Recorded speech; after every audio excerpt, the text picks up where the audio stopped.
Friends, welcome to Reshma study hub. दोस्तों, जैसा कि ये CHS 9th क्लास का हिंदी का जो है पांचवा प्रैक्टिस सेट है और बाकी हमने प्रैक्टिस सेट करा रखे हैं। आप जा कर के हमारे चैनल पर उसे देख सकते हैं। फ्रेंड्स, आपके एग्ज़ाम्स करीब हैं तो आप अपनी तैयारी को बेहतर तरीके से करते रहिए और जो भी क्वेश्चन हम आपको करा रहे हैं वो प्रीवियस क्वेश्चन या किसी न किसी एग्ज़ाम्स में पूछे गए हैं।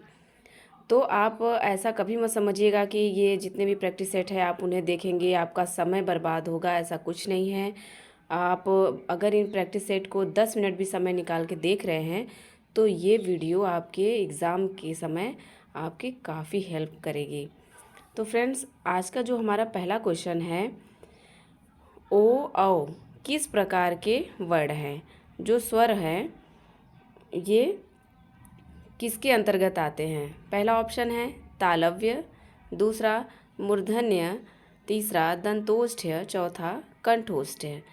तो जो ओ औ है ये जो है कंठोष्ठ कहे जाते हैं क्योंकि ये कंठ से बोले जाते हैं और ओष्ठ की सहायता से भी बोले जाते हैं, जैसे ओ और औ। दूसरा क्वेश्चन है, हिंदी भाषा में मूलतः वर्णों की संख्या कितनी मानी गई है? जो हमारी हिंदी वर्णमाला है उसमें जो टोटल वर्ड हैं पूरे कितने हैं?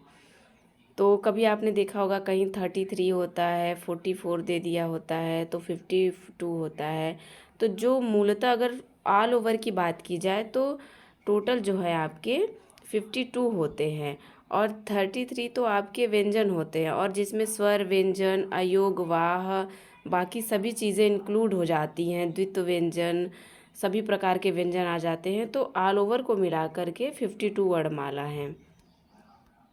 तीसरा क्वेश्चन है, जो क्षत्रिय है, क्षत्रिय क्ष वर्ण किसके योग से बनता है? फ्रेंड्स, जो संयुक्त वर्ण हैं वो 4 हैं। ये संख्या से भी क्वेश्चन इनके कई बार पूछे गए हैं। ये कौन कौन से हैं?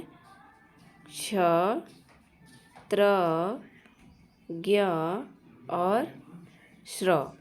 तो ये 4 हो गए। तो इसमें देखिए छ के बारे में पूछा है तो इसके विषय में यहाँ पे पहला ऑप्शन है क प्लस से। देखिए यहाँ पे ये मिस्टेक हो गया है, यहाँ पे होना चाहिए हलंत के साथ क और श। तो इन वर्णों को मिलाने से क्षत्रिय बनता है और ये नहीं होगा आपका ऑप्शन। तीसरा ऑप्शन भी गलत है और चौथा भी गलत है। तो इसमें पहला ऑप्शन जो कि टाइपिंग में मिस्टेक हो गया है, इसमें यही होगा क प्लस श। चौथा क्वेश्चन है, निम्नलिखित में से कौन सा स्वर नहीं है? तो आपके ऑप्शन है ऑप्शन नंबर 1 अ, अंग, उ या ए। तो इसमें जो है आप देख रहे हैं कि ये अ भी स्वर में गिने जाते हैं, ओ भी स्वर गिने जाते हैं और ए भी, लेकिन जो अंग और अह होता है ये दो आपके अयोग वाह कहे जाते हैं। तो ऑप्शन यही है, यही हमारा करेक्ट आंसर है कि अंग जो है वो स्वर नहीं है। फ्रेंड्स, नहीं वाले क्वेश्चन पे आप टोटल ध्यान देंगे क्योंकि अगर आप नहीं देखेंगे कि यहाँ नहीं दिया हुआ है तो आप सीधे से ही लगा देंगे किसी भी ऑप्शन पर। तो नहीं को ध्यान में रख कर ही आंसर करें। पांचवा क्वेश्चन है, वीर का स्त्रीलिंग रूप है। जो वीर है वो पुल्लिंग है और उसका स्त्रीलिंग रूप क्या बनेगा? तो ऑप्शन है वीरगति, वीरावती, वीरांगना या फिर साहसी। तो देखने से ही जैसे ऑप्शन मालूम हो जा रहा है कि ये वीरांगना ही होगा। वीरांगना इसका करेक्ट आंसर होगा। छठा क्वेश्चन है, साधु का स्त्रीलिंग शब्द है। साधु एक पुल्लिंग है और इसका स्त्रीलिंग रूप क्या बनेगा? साधुनी, साध्वी, साधुआइन या साधुआइन। तो ये जो क्वेश्चन है ये बहुत पूछा जाता है क्योंकि ये थोड़े अलग टाइप से होते हैं, जैसे कि साध्वी। साध्वी ये करेक्ट ऑप्शन है क्योंकि बाकी तो सब इससे मिलते जुलते नहीं हैं। 7वां क्वेश्चन है, हिंदी के शब्दों का लिंग निर्धारण किसके आधार पर होता है? अगर हिंदी में जो है वो पुल्लिंग है या स्त्रीलिंग है, वो आप किसके आधार पर पहचानेंगे? बेहद ही इम्पोर्टेंट क्वेश्चन है ये मोस्ट इम्पॉर्टेंट में लगा लीजिए इसको।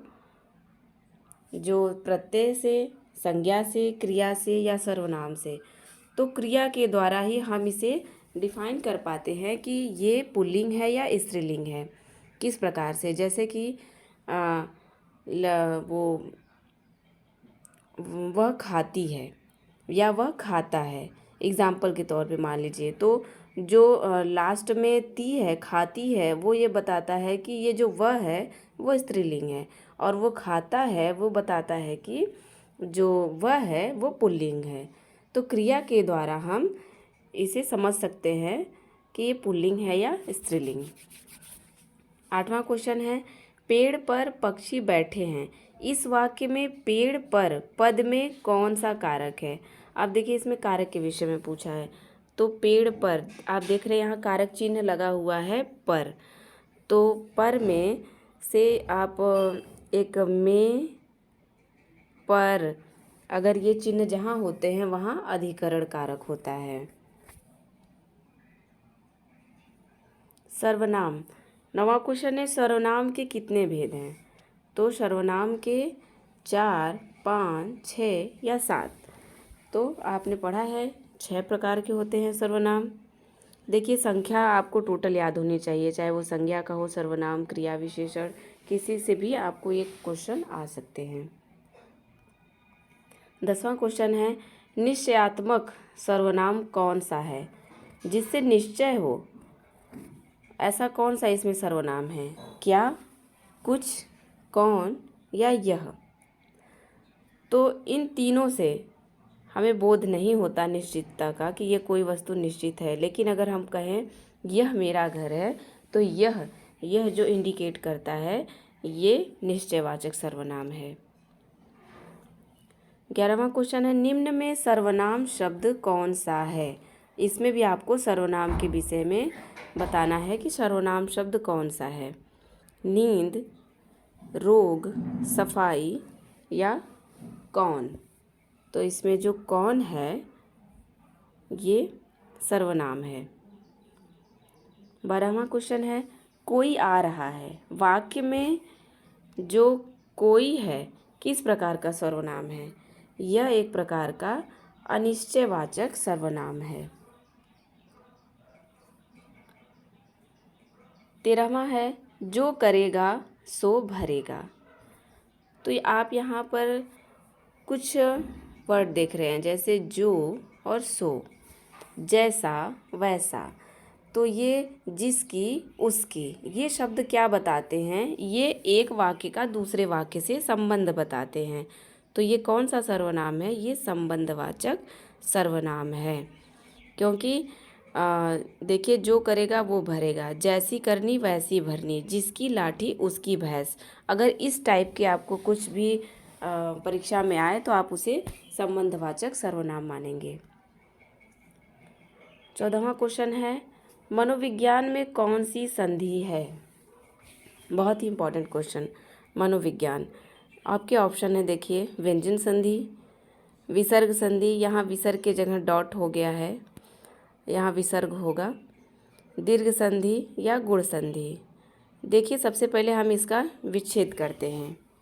तो इसका विच्छेद हमने पहले भी बताया था, जैसे कि मनोहर या मनोज हम बनाएंगे तो उसमें मनः प्लस ज होगा। इसी तरह ये मनः प्लस विज्ञान होगा, मन का विज्ञान। मनोविज्ञान मन का विज्ञान है, तो इसमें जो है विसर्ग संधि है। यहाँ पे आंसर होगा विसर्ग संधि। 15वां क्वेश्चन है, अन्वेषण का शुद्ध संधि विच्छेद है। अब यहाँ पे अन्वेषण, देखिए कुछ जो है आपको हार्ड क्वेश्चन भी बनाए गए हैं ताकि अगर एग्ज़ाम में आए तो आप ज़रा भी घबराए ना। अन्वेषण, तो हमने आपको बताया था कि अगर व दिखे, य दिखे, तो आप और आधे अक्षर आधे अक्षरों से युक्त अगर आपको, जैसे कि मान लीजिए इसे फिर से समझिए कि मान लीजिए अगर आपको ऐसे करके वर्ड बीच में मिल गया, और या फिर अभी यहाँ पे देखिए व के आगे आधा न है, तो आधे अक्षर से युक्त यदि य दिखे और व दिखे तो वहाँ पे जो है यड़ संधि होती है।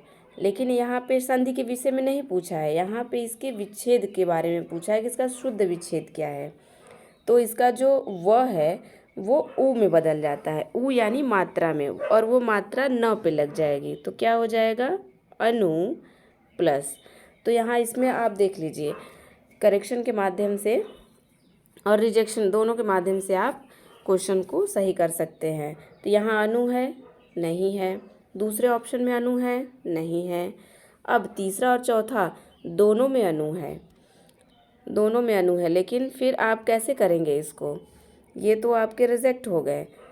तो अनु प्लस एषण जो एक ही मात्रा है, यहाँ देख रहे हैं ना, ये एक ही मात्रा, इस पे एक ही मात्रा अलग होनी चाहिए, तो यहाँ वेषण दे दिया है, मतलब ये सरासर गलत है। तो जो ऊ है वह ऊ में बदल गया और ये एषण, ये आपका करेक्ट ऑप्शन है। तो फ्रेंड्स, आप अपनी तैयारी को हमारे साथ करते रहिए, और अगर आपको वीडियो पसंद आती हो और प्रैक्टिस सेट अच्छे लगे हों तो आप अपने फ्रेंड्स में इसे ज़रूर शेयर करें, और हमारे चैनल रेशमा स्टडी हब को सब्सक्राइब कर लें, बेल आइकन प्रेस कर लें, जिससे कि अगर हम जो भी आपको नए वीडियो प्रोवाइड कराएं तो आपको नोटिफिकेशन मिलती रहे। थैंक्स।